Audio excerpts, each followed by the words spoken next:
अब तुम लोग गलती से अगर नए हो तो सब्सक्राइब करो, वो जो लाल वाला बटन है उस पर अपने जीजा जी फेंक के मारो या फूफा जी, मुझे नहीं पता, बस क्लिक हो जाना चाहिए। अब मैं भी जा रहा हूं, मुझे मुठिया पेलने जाना है।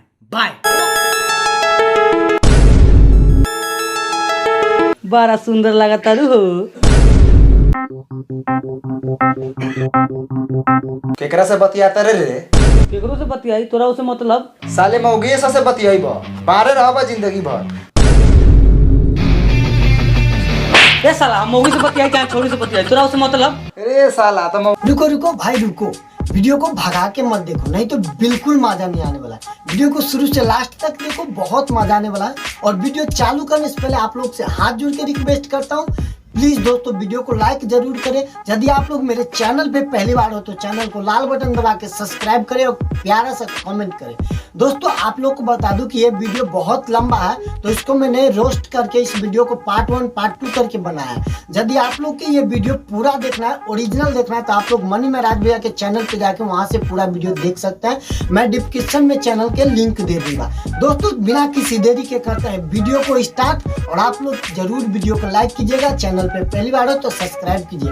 आइए चलिए करते हैं वीडियो को स्टार्ट। लड़की बा टॉप क्लास के, रउआ लड़का बा थर्ड क्लास के, और ऊपर से रउआ बिखाई ने हगा तनी। हाँ रउआ बात एकदम ठीक कहता नहीं। देखल जा भूला जी, हम चीर फाड़ के बात बोलत तनी, ज्यादा बतियाला के कोनो जरूरत नहीं है। 3 लाख रुपया मिली, एगो हीरो चाहे हुंडा के मोटरसाइकिल मिली, चैन सिकड़ी मिलबे करी। 3 लाख रुपया का भीख ले हम अपना लड़का से लाट साहब लेकिन पोसले बानी। पैसा कौड़ी जमीन जाता के हमरा कमी बा का? कुछो के कमी नहीं के, सब बा, लेकिन साला एगो लड़की नहीं के जरूरत। साला ही ब्लैक कोबरा ला साले जिंदगी में बुरा है तू, साले जैसन बाप के चल पा। हम जाना तानी कि रउआ लगे बहुत धन दौलत बा, लेकिन हमरा नहीं लागत कि रउआ लड़का के 5 लाख रुपया मिली। सीधा सीधी बात बताओ तानी, हम 3.5 लाख रुपया तक दिवा देम। अगर रउआ राजी बनी तो ठीक बा, आना तो अब हम निकली ले, हमरा बहुत लड़का देखे जाए के बा। ए डाबर दलाल जी क्या खिसा के भागत नहीं महाराज, कोनो राउर बेटी बहन बा, चलू रउआ से बतिया के बा। नहीं हमरा से बतिया है महाराज, रउआ खिसा का भागत नहीं, हम नहीं हमरा से बतियाई ना। कथी बतियाई तोरा से? तू ही बताओ, तोरा भाई के मुंह 20 लाख रुपया लाइक बा? अरे हमारा भाई साला के तो मुँह 1 लाख रुपया लायक नहीं खे, लेकिन रउआ 3.5 लाख रुपया दिया नहीं, 4 लाख रुपया दिवा दी।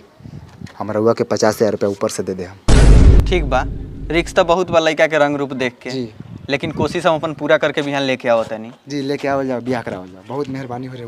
ठीक बा बुआ, आवल जाओ, बैठल जा। ई हो गेल लड़का के पट्टी पर्दार के घर, आ ई हो गेल लड़का के घर पूरा चमकता धमकता उज्जर लाल से पेंट कैल। अलग गो साला दूरा के लेके। प्रणाम। अरे डाबर दलाल जी खड़े बारन, कुर्सी नहीं के। बउआ एक आध गो कुर्सी लेके आवा। ए पापा कुर्सी मांगत हवा। अरे तू कहाँ थे? तू मत जो, ला हमरा के। ए हट साला, हमर कुटुंब आइल बा कि तोहर रे? अरे अरे अरे जा जी बैठी, बैठल जाओ। प्रणाम प्रणाम प्रणाम भैया।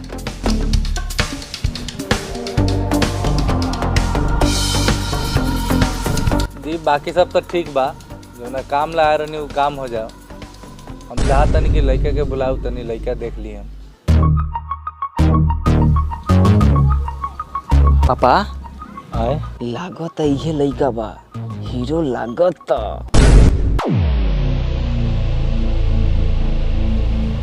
हाँ तो अब लेन देन के बात क्लियर हो जाओ, रउअर कितना मांग बा, हम कितना दे सकब, ई सब फाइनल हो जाई तो ठीक रही।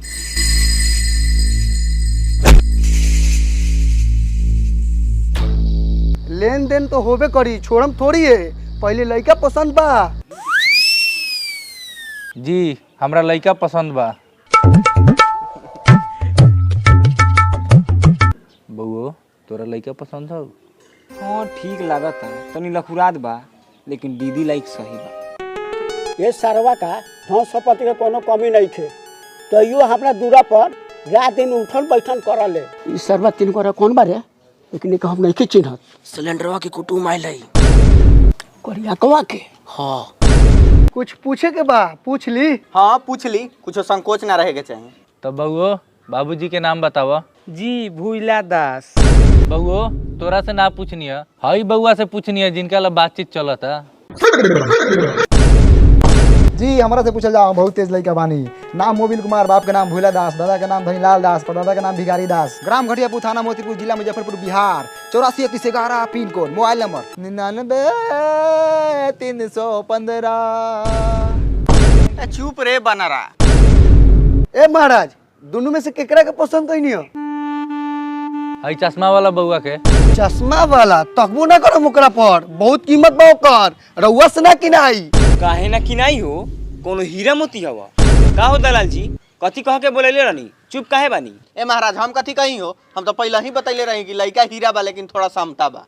हीरा ई तो पूरा जीरा लौकता, तेल में छेवकल। काहे बोला तारा हो?